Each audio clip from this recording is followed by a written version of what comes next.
और उनके लिए तो सबसे प्रिय नारा क्या है? मोदी तेरी कब्र खुदेगी। मोदी तेरी कब्र खुदेगी। मोदी तेरी कब्र खुदेगी। ये इनकी पसंदीदा नारा है। लेकिन मेरे लिए इनकी ये गालियां, ये अपशब्द, ये अलोकतांत्रिक भाषा, मैं उसका भी टॉनिक बना देता हूं।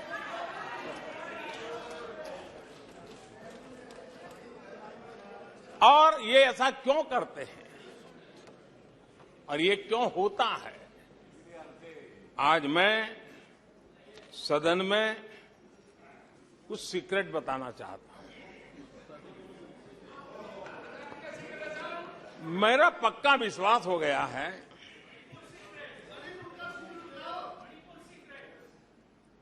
कि विपक्ष के लोगों को एक सीक्रेट वरदान मिला हुआ है। हाँ,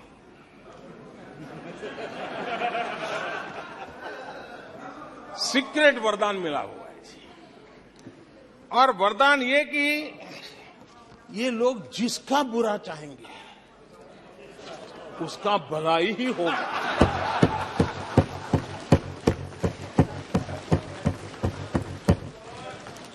एक उदाहरण तो आप देखिए, मौजूद है।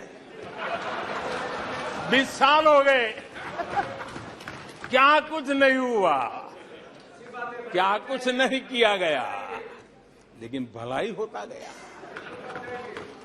तो आपको बड़ा सीक्रेट वरदान है जी।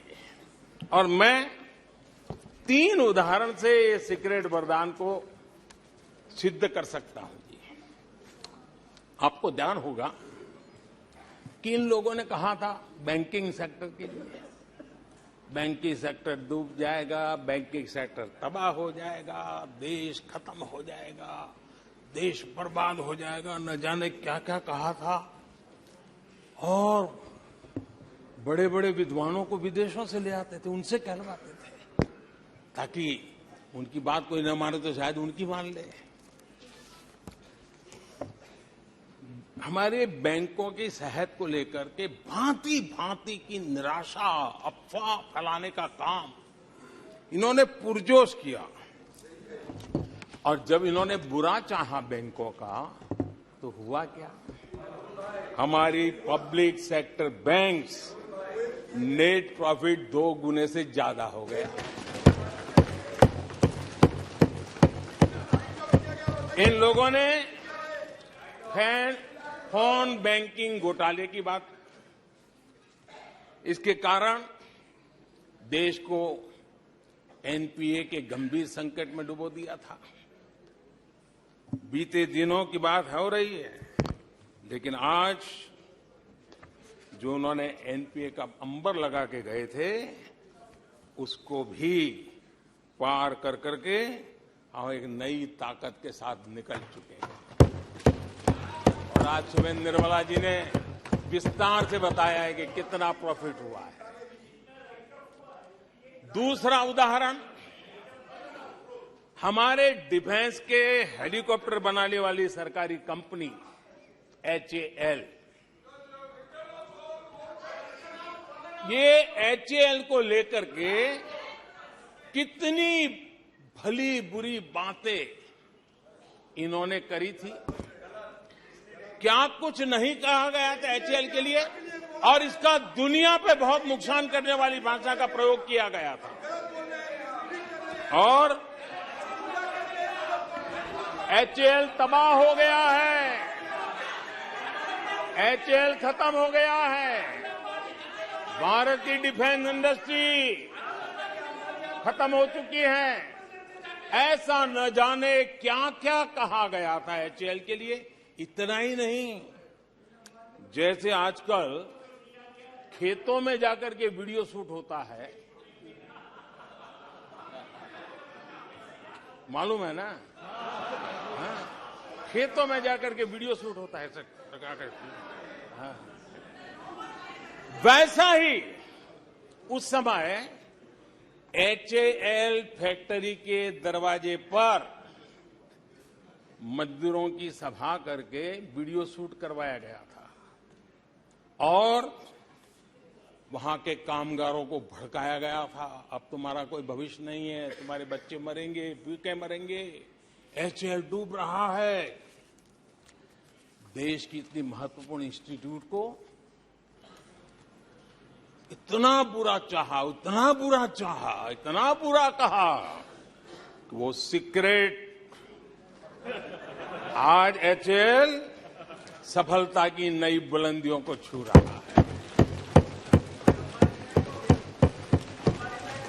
HAL ने अपना highest ever highest revenue register किया है। इनके जी भर करके गंभीर आरोपों के बावजूद भी वहां के कामदारों को, वहां के कर्मचारियों को उकसाने की भरपूर कोशिश के बावजूद भी आज HAL देश की आन बान शान बन के उठ रहा है। आदरणीय अध्यक्ष जी, जिसका बुरा चाहते हैं वो कैसे आगे बढ़ता है, मैं तीसरा उदाहरण देता हूं। आप जानते हैं LIC के लिए क्या क्या कहा गया था?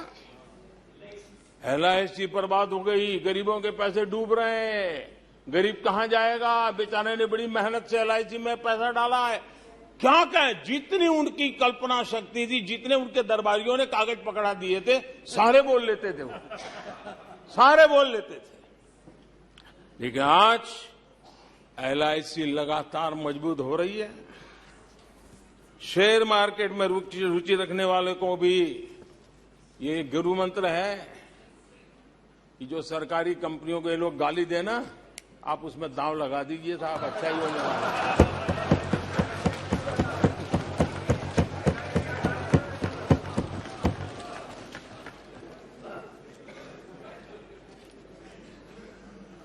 आदरणीय अध्यक्ष जी, ये लोग देश की जिन संस्थाओं की मृत्यु की घोषणा करते हैं, उन संस्थाओं का भाग्य चमक जाता है। और मुझे विश्वास है कि ये जैसे देश को कोसते हैं, लोकतंत्र को कोसते हैं, मेरा पक्का विश्वास है देश भी मजबूत होने वाला है, लोकतंत्र भी मजबूत होने वाला है, और हम तो होने ही वाले हैं। आदरणीय अध्यक्ष जी, ये वो लोग हैं जिन्हें देश के सामर्थ्य पर विश्वास नहीं। इन लोगों को देश के परिश्रम पर विश्वास नहीं है, देश के पराक्रम पर विश्वास नहीं है। कुछ दिन पहले मैंने कहा था कि हमारी सरकार के अगले टर्म में, तीसरे टर्म में, भारत दुनिया की तीसरी टॉप अर्थव्यवस्था बनेगा।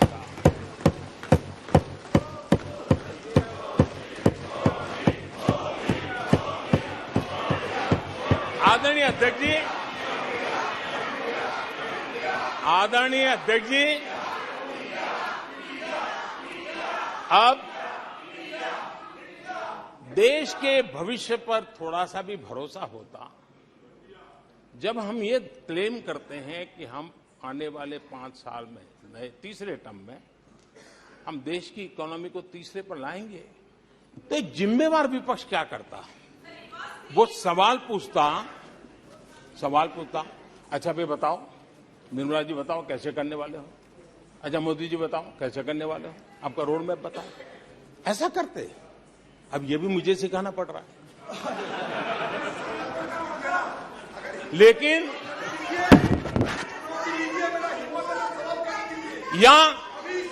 या वो कुछ सुझाव दे सकते थे, ये कुछ सुझाव दे सकते थे,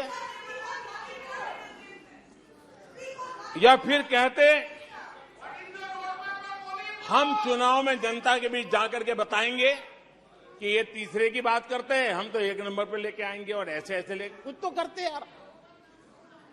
लेकिन हमारे विपक्ष की त्रासदी ये है और उनके राजनीतिक विमर्श पर गौर कीजिए। कांग्रेस के लोग क्या कह रहे हैं?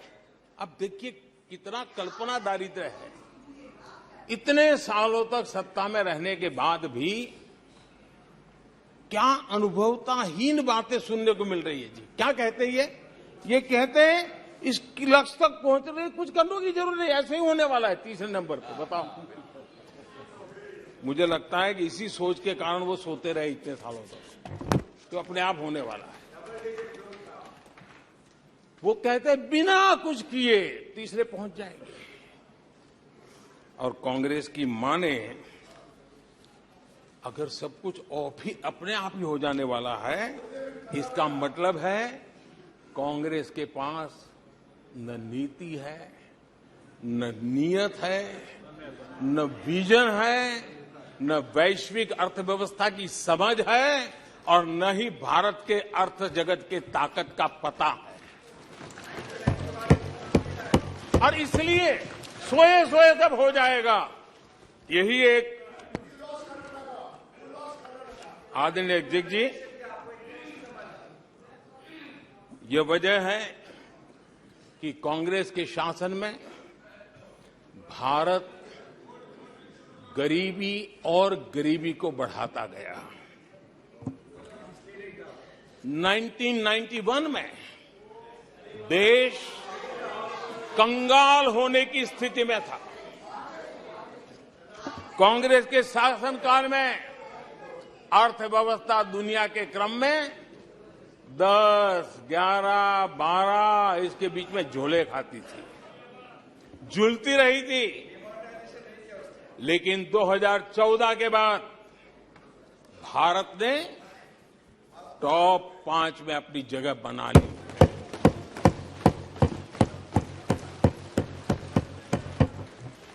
कांग्रेस के लोगों को लगता होगा कि ये कोई जादू से लकड़ी से हुआ है, लेकिन मैं आज सदन को बताना चाहता हूं माननीय अध्यक्ष,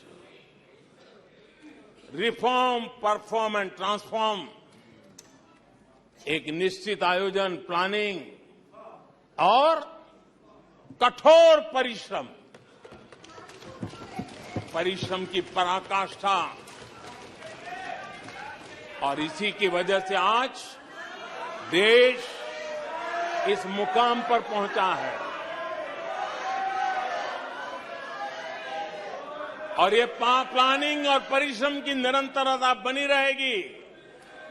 आवश्यकता अनुसार उसमें नए रिफॉर्म होंगे और परफॉर्मेंस के लिए पूरी तरह ताकत को लगाया जाएगा और परिणाम ये होगी कि हम तीसरे नंबर पर पहुंच के रहेंगे। आदरणीय अध्यक्ष जी, देश का विश्वास मैं शब्दों में भी प्रकट करना चाहता हूं, और देश का विश्वास है कि 2028 में आप जब अविश्वास प्रस्ताव लेके आएंगे तब ये देश पहले 3 में होगा। ये देश का विश्वास है।